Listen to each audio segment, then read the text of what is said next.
Ready to transform your tennis forehand into a confident, reliable weapon?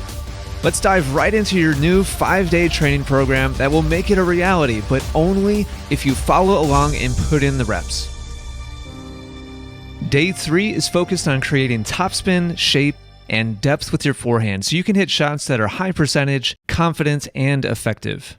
To accomplish that, the first and most important thing to develop is a solid feel for a more vertical swing path. That's why the first drill Megan is demonstrating has her choked up on the racket and isolating her movement to just her hand, arm, and shoulder. She's up close to the net so it can act as a barrier for her to hit up over the top of, with the goal of having her shots land well inside the service line on the other side of the court. Notice how she's starting with the tip of her racket pointing straight down and then rotating the racket head up towards the ball with a calm speed.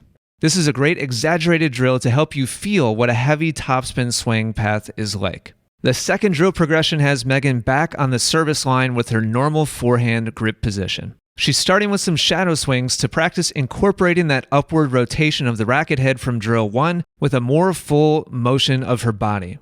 After a few slow, calm practice swings, she'll drop a few balls to herself with the goal of making exactly the same swing while maintaining the same smooth, slow speed. A critical part to making this practice successful is paying close attention to the height and shape of your shots. The ball should travel at least 3 feet over the net and land well inside the service line. If that isn't happening, experiment with different amounts of racket drop and different angles of your racket face at contact. Next, Megan is going to head back to no man's land and practice making her usual unit turn with the racket head pointed up before dropping it down into that low position we've been working on to create a more vertical swing path.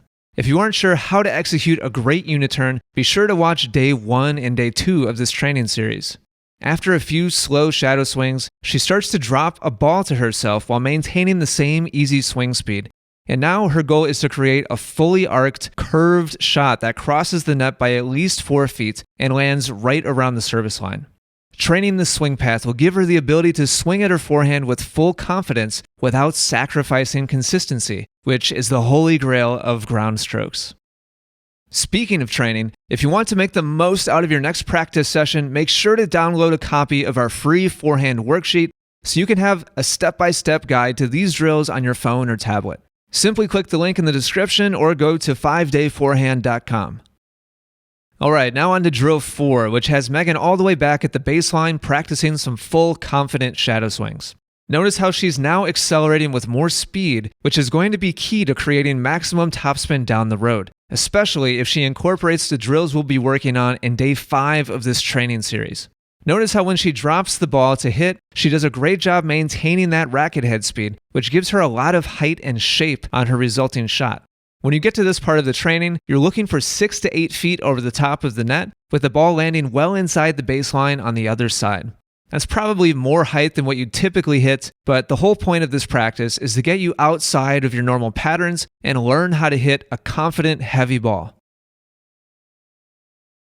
Now Megan is going to practice alternating between a high, heavy topspin swing path and a low, drive swing path. The first 3 shadow swings Megan made dropped the racket head down low before swinging upwards aggressively.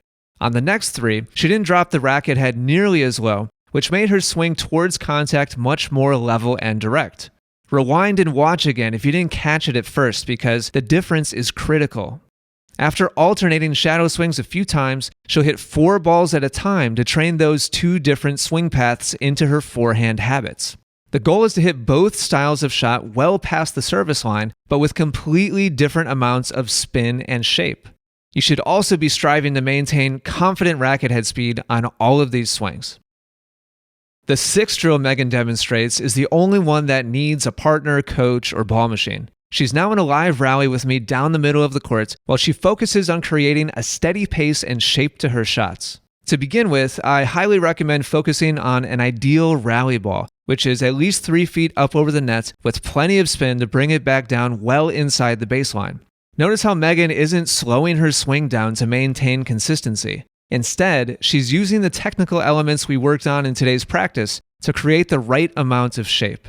If you start missing long, then experiment with closing your racket face a bit more and dropping your racket head a little bit lower before swinging up to contact.